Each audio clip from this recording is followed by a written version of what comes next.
jalan Teh Dewi, kita lihat-lihat UIN Bandung, Masya Allah luas banget ya. Minat gak nih? Tuh, ada bus tuh. Oh iya. Sapa Teh Dewi. Assalamualaikum warahmatullahi wabarakatuh. Halo pemirsa Smart TV, kembali lagi bersama kita di acara Ngopi Ramadan, ngobrol perkara Islam. Pemirsa, kita masih berada di kampus UIN Sunan Gunung Jati Bandung. Gimana nih? Kita keliling-keliling dulu mungkin ya Teh Dewi ya. Oke, tuh. Jadi tonton terus acara kita yang pastinya cuma ada di Ngopi Ramadan, ngobrol perkara Islam. Wah. Waalaikumsalam warahmatullahi wabarakatuh. Lagi sih di pasar. Alhamdulillah sekarang lagi kosong. Gimana ini dari mana? SMA Nurul Islam Cianjur. Oh, Cianjur. Tahu ya di sini. Di sini. Boleh nggak di UIN Di ngopi? bulan Ramadan sekarang. Ya, makanya boleh nggak ngopi di UIN? Tidak apa-apa. Dengan senang hati. Itu duduk aja. Duduk aja di sebelah sana, Yang Oke, silakan. biar santai Iya. gitu ya ngopinya. Tapi sebelumnya Pak Ustadz tahu nggak ngopi itu apa? Apa tuh? Ngopi Saya itu belum tahu tuh ngopi. ngobrol perkara Islam. Oh, Ngopi. saya kira ngopi, minum ngopi Waduh. kita. Masa kita mau godin di UIN kan nggak? Oh iya. Silakan duduk. Terima duduk. kasih. Silakan. Terima kasih. Ya. Alhamdulillah. Sebelumnya gimana nih Pak? Kabarnya sehat? Ya, alhamdulillah kita sehat semuanya. Ini gimana kabarnya? Jauh-jauh dari Cianjur. Sehat. Cuma tadi rada sedikit pusing ya di perjalanan Teh Dewi. Oh iya, gimana panas Bandung? Ini Wah, panas, panas. tapi Panas, kok ya. adem ya. Saya sebelah sini panas saya di sini. iya. Panas. Ya, seperti inilah suasana kita di kampus UIN Sunan Gunung Jati Bandung. Ahlan wa sahlan ya, selamat datang. Alhamdulillah kita senang banget ini. Kunjungan dari Cianjur jauh-jauh ke sini hanya untuk ngopi katanya ya. Supaya lebih kayak ngopi sambil makan martabak ya Teh Dewi. Spesial iya. gitu kan kalau di sini. Aduh, ngomong-ngomong martabak ini Aduh. bulan puasa ini ya. Oh jadi iya lapar. betul. Biar pemirsa ngopi pada kenal kan, tak kenal maka tak sayang gitu ya. Oh iya, Jadi betul. alangkah baiknya kita kenalan dulu mungkin. Oh iya, boleh. Ya, bismillahirrahmanirrahim. Nama saya Muhammad Wildan Burhanuddin. Asal dari Banjar, Kota Banjar ya, tahu ya? Teteh tahu Kota Banjar? Ya, tetangga sama Ciamis sebelum ke Pangandaran. Nanti bolehlah Teteh kalau mau ke Pangandaran, mau mantai, mampir dulu ke Banjar di sana di Pondok Pesantren Bustanul Ulum. Terus apalagi kiranya? Cukup? Di sini sebagai apa? Oh, di sini saya sebagai instruktur bahasa di Language Center ya, di Pusat Bahasa di UIN Sunan Gunung Jati Bandung. Alhamdulillah di sini juga ya sebagai mengisi kekosongan saja Masya gitu. Allah. Alhamdulillah. Masya Allah banget ya mengisi kekosongannya gitu. Kita paling mengisi kekosongan dengan apa Teh Dewi? Tidur? Mungkin belum ya. Belum. Tapi ya mudah-mudahan aja ya di bulan puasa ini kita semua kegiatan terhitung sebagai amal jariah kita, pahala. Seperti itu. Jadi Gimana kita ini mau ngopi ngopinya? apa nih ya? Tentang hati mungkin ya. Hati. Oh, Karena iya. kan kita alhamdulillah merasa bahagia waktu kesini gitu. Hmm, Jadi iya. berhubungan dengan itu kita mau ngobrolin tentang penyebab hati mati dan doa tidak dikabul. Mungkin Oh iya. itu ya Teh Dewi. Oke. Ya, alhamdulillah kita mukadimah dulu ya, kita buka. Bismillahirrahmanirrahim. Alhamdulillah hamdan wa syukran lillah, la haula wala quwata illa billah. Allahumma shalli wa sallim wa barik ala sayyidina Muhammadin wa ala alihi adada kamalillah wa kama yaliku bi kamalih. Alhamdulillah pada ngopi kali ini, ngobrol perkara Islam, kali ini kita akan membahas tentang hati ya, khususnya, dan penyebab doa tidak dikabulkan. Jadi saya tanya dulu ke Teteh, Teteh pernah nggak punya impian yang tidak pernah yang belum tercapai sampai saat ini? Punya ya? Punya. Setiap orang pasti punya ya? Punya mimpi. Punya mimpi, punya cita-cita, punya keinginan, begitu kan? Nah, terkadang kita pernah nggak berpikir, kenapa ya Allah itu belum mengabulkan doa-doa kita? Allah itu belum mengijabah doa-doa kita. Pernah ya pasti ya? Pasti setiap orang pernah berpikiran bahwasanya kita setiap hari kok doa, 5 waktu doa, setelah sholat doa. Tapi kenapa doa-doa kita tidak dikabulkan oleh Allah atau belum ya? Belum dikabulkan oleh Allah. Nah, ini nyambung dengan kisahnya, yaitu seorang ulama sufi yang terkenal yang bernama Hasan al-Basri. Beliau itu dari Irak ya, dari Irak, dan beliau langsung belajar berguru kepada para sahabat Nabi. Ini sangat luar biasa, dan banyak sekali ulama-ulama yang mengutip perkataan beliau ini. Nah, kita langsung saja ya ceritanya ke ulama ini, yaitu Hasan al-Basri.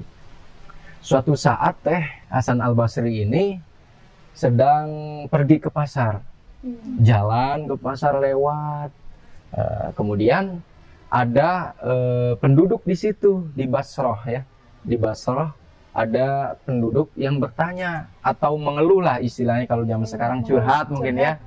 Curhat ke Hasan Basri itu.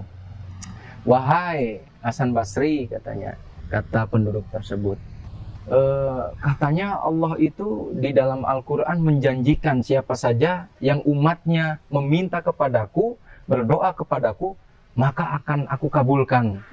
Tapi kenapa, kata penduduk itu, saya bertahun-tahun meminta, berdoa kepada Allah, ibadah kepada Allah, tapi doa saya belum dikabulkan.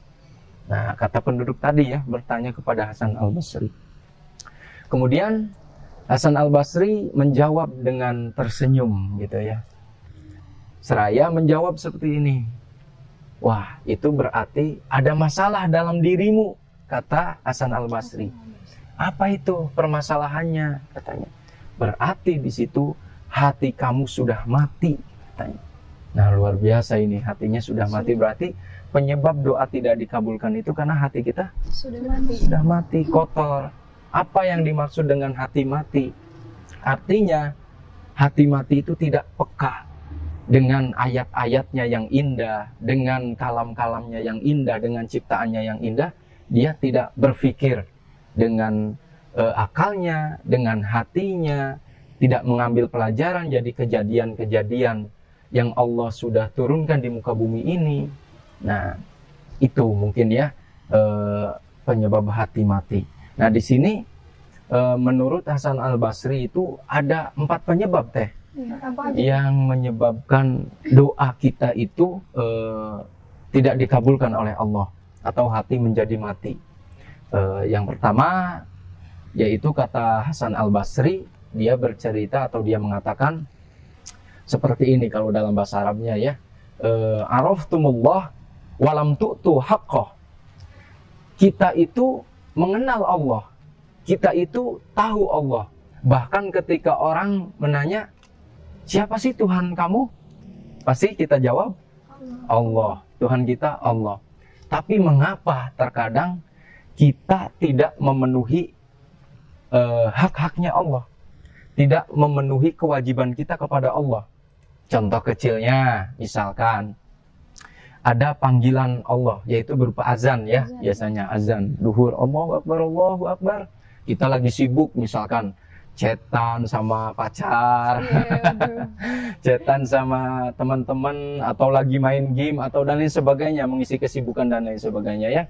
Nah, azan datang tuh, azan berkumandang. Kita di situ tanggung nanti aja sholatnya, tanggung nanti aja ke masjidnya. Nah, disitulah padahal kita mengakui ketika ditanya siapa Tuhan kamu, Allah jawabnya. Tapi ketika Allah memanggil kita melalui azan di masjid, melalui azan berkumandang di masjid, kita tidak mengindahkannya. Kita tidak langsung pergi ke masjid untuk melaksanakan sholat. Kita tidak langsung hidup hatinya mengambil pelajaran atau istilahnya peka mungkin ya. Dipanggil sama orang tua kan kita pasti langsung ya. Apalagi ini pencipta alam semesta. Ketika dipanggil ya kita harus langsung segera. Nah, kebanyakan kita itu ya mungkin diri saya pribadi juga ya masih sering seperti itu gitu ya. Ketika ada panggilan azan, ada kesibukan urusan dunia, malah kita lebih mementingkan urusan dunia. Seperti itu. Nah, itu salah satunya ya. Araftumullah walam tu'tu haqqah. Kita tahu Allah Tuhan kita, tapi kita jarang memenuhi hak-haknya Allah. Seperti itu. Nah, kemudian yang kedua kata Hasan Al-Basri itu mengatakan qara'tumul kitab atau qara'tumul Quran walam ta'malu bih.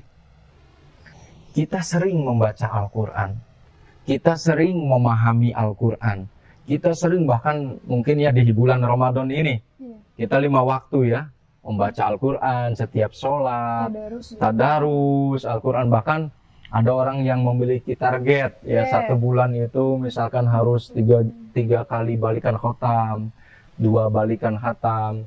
Nah, kita sering membaca Al-Quran, kata Imam Hasan Al-Basri.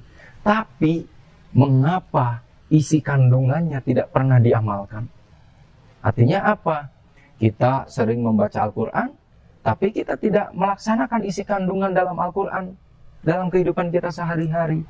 Contohnya, kecilnya ya, kita membaca surat Al-Asr, wal asri, itu tentang waktu ya, pentingnya waktu, pentingnya kesempatan, pentingnya luar biasa waktu, sampai Allah pun bersumpah kepada waktu. Tapi terkadang dalam kehidupan kita sehari-hari apa? Kita mengabaikan waktu, ya kan? Kita membuang-buang waktu dengan sia-sia. Nah, itu artinya kita secara tidak langsung bacaan kita di dalam Al-Quran itu tidak diamalkan dalam kehidupan sehari-hari. Nah, itu menjadi penyebab hati kita mati. Padahal atau doa kita. Gitu ya? Iya, betul itu sangat penting sekali. Nah, seperti itu. Kemudian yang ketiga, Imam Hasan Al-Basri itu mengatakan kenapa doa kita tidak dikabulkan atau hati kita menjadi mati. Akaltum nikmatallah walam tashkurulah. Kita setiap hari memakan nikmat dari Allah, memakan rezeki dari Allah, betul ya? Nasi dari siapa itu? Dari Allah. Iya, walaupun petani ya yang menanamnya, tapi kan tetap rezeki dari Allah. Kita makan setiap hari rezeki dari Allah. Akan tetapi apa kata Imam Hasan Al-Basri? Terkadang kita lupa bagaimana cara mensyukurinya. Nah, itu penyebab hati mati. Kita setiap hari dikasih nikmat oleh Allah, bahkan ini kita bisa bernafas, bisa berjalan, bisa bergerak. Tapi terkadang langkah kaki kita lebih mementingkan ke kafe, lebih mementingkan ke tempat makan ditimbang panggilan azan untuk pergi ke masjid. Padahal ini kaki sudah kesehatan jasmani sudah diberikan oleh Allah. Nah, tapi kita terkadang lupa untuk cara mensyukurinya. Gitu. Ya, betul sekali. Makanya Allah berfirman di dalam Al-Quran, la in syakartum la azidannakum wa la in kafartum inna adabi lasyadid. Jika kita terus senantiasa bersyukur kepada Allah atas nikmat-nikmatnya, maka Allah pun akan menambahkan nikmatnya seperti itu. Tapi sebaliknya kalau misalkan kita kufur, dikasih nikmat oleh Allah banyak, setiap hari dikasih nikmat, sehat walafiat, tapi justru nikmatnya tidak digunakan, tidak dimanfaatkan untuk hal-hal kebaikan, maka Allah marah dong, ya kan? Seperti halnya percaya ke seseorang nih, udah ngasih segala sesuatunya, tapi orang itu berkhianat, tidak memanfaatkan pemberian kita dengan baik. Marah nggak kira-kira Marah, kecewa lah. Iya, kecewa, pasti sakit hati ya. Iya, pasti. Nah, pasti sakit hati banget itu. Nah, apalagi Allah gitu. Ya, Tuhan kita yang sudah memberikan nikmatnya yang sangat banyak, tapi kita lupa cara mensyukurinya. Itu yang ketiga penyebabnya. Dan yang terakhir, ini yang sangat penting.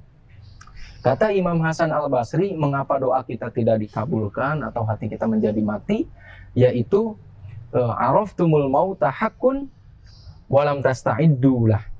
Kita mengetahui ya bahwasanya kematian itu ada. Kematian itu sesuatu yang hak, yang nyata. Akan tetapi kita lupa untuk mempersiapkan menghadapi kematian itu. Ya, kita lupa setiap hari, padahal orang yang meninggal itu banyak ya. Setiap hari itu pasti ada kan? Bahkan terkadang tetangga kita atau saudara kita masih sehat walafiat nih teh, masih sehat, kemarin bahkan masih bisa bekerja, masih berlalu lalang kemana, ke sana kemari gitu kan. Tiba-tiba dicabut nyawanya oleh Allah. Itu banyak kan kejadian seperti itu. Nah, mengapa kita tidak mengambil pelajaran dari kejadian-kejadian seperti itu? Padahal kematian itu nyata. Tetapi mengapa kita tidak mempersiapkannya dengan baik? Nah, itu seperti itu teh. 4 perkara yang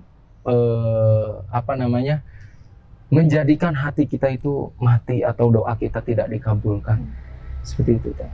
Kalau untuk orang yang sudah terlanjur mati hatinya gitu dan menyadari kalau dia sudah mati hatinya, gimana tuh? Nah, makanya kita sebagai umat Islam itu kan makanan, ada 2 jenis makanan. Ada makanan jasmani dan ada makanan ruhani. Makanan jasmani itu seperti kita makan nasi, ya, makan mie, ya, yang berbentuk fisik gitu ya. Kemudian ada makanan ruhani. Apa sih makanan ruhani itu? Makanannya. Nah, kita juga ruhani kita butuh makan teh. Tidak hanya jasmani kita kenyang, perut kenyang, tapi ruhani kita juga butuh makan, perlu makan. Apa makanannya?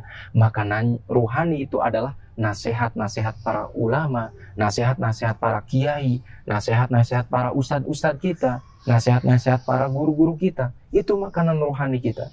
Makanya ketika setiap nikahan itu ada ya siraman ruhani katanya bahasanya. Nah, itu isinya mah sama, itu sebagai nasihat atau ceramah.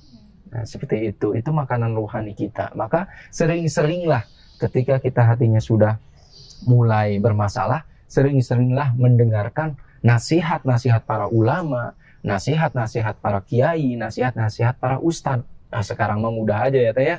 Teknologi sudah banyak, bisa kita nonton di YouTube juga kan, udah banyak lah sekarang mah, alhamdulillah. Seperti itu mungkin. Luas banget ya, jadi bisa dengerin nasihat siapapun gitu sekarang. Betul. Menghidupkan hati yang mati. Nah, iya, betul sekali. Ya, itu karena makanan rohani setiap hari kita. Gitu. Jam berapa Teh Dewi? Tadi ya, kita ngopi udah lama ya. Udah lama banget ini ngopi-ngopinya. Udah jam berapa ini? Tanpa kopi. Kan diisi dengan nasihat dan ilmu. Gitu. Iya. Alhamdulillah, mudah-mudahan nasihat ini bermanfaat ya untuk kita semuanya, khususnya di bulan Ramadan ini gitu. Menjadi amal jariah untuk kita semuanya. Alhamdulillah, mungkin kita juga bakal nyari nasihat-nasihat lain ya di sini. Betul, itu betul sekali. Betul kan, hati kita juga mati ya. Iya, takutnya kan gitu, takutnya gitu. Iya, betul. Kita hidupkan kembali. Iya, bagus sekali ya programnya. Semoga Teteh dan tim semuanya sehat selalu. Amin. Ya, Amin. dan selalu dimudahkan dalam setiap langkahnya. Amin. Ya, seperti itu. Mungkin kita tutup saja ya Teh Dewi. Ya. Karena kita juga mau jalan-jalan lagi mungkin gitu ya, mencari nasihat lagi gitu ya. Alhamdulillah pemirsa Smakis TV, mungkin itu saja ya ilmu tentang hati yang mati. Jadi kita juga perlu keliling-keliling lagi di kampus ini. Kita tutup saja ya Teh. Terima kasih. Wassalamualaikum warahmatullahi wabarakatuh. Terima kasih. Sama-sama Teh.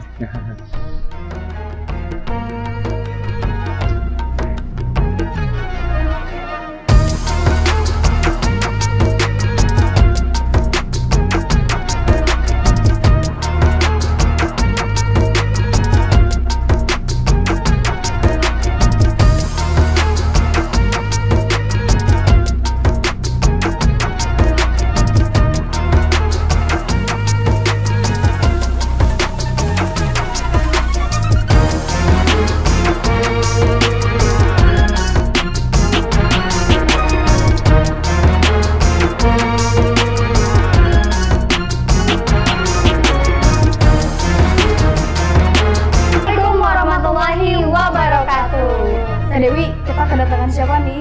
Kali ini tamu dari mana nih? Aduh, wajah-wajah alumni tahun berapa gitu ya? Apakah terlihat tua? Aduh. Oke kan, jadi kali ini ya buat kalian semua kita akan mengadakan acara apa? Acara bumerang. Buka bersama meraih kemenangan. Kalau Wow. acara itu di tanggal berapa kan? Kita akan mengadakan acara bumerang ini pada tanggal 17 April 2000. Apa? Tanggal 15 April 2023. Di mana tuh? Dimana kan? Di lapangan Buka Bersama Pemuda. Jadi buat kalian semua, buat para alumni, jangan lupa dapatkan sekian dari kami, sampai jumpa di tanggal 15 April 2023. Nah, kami tunggu. Assalamualaikum warahmatullahi wabarakatuh.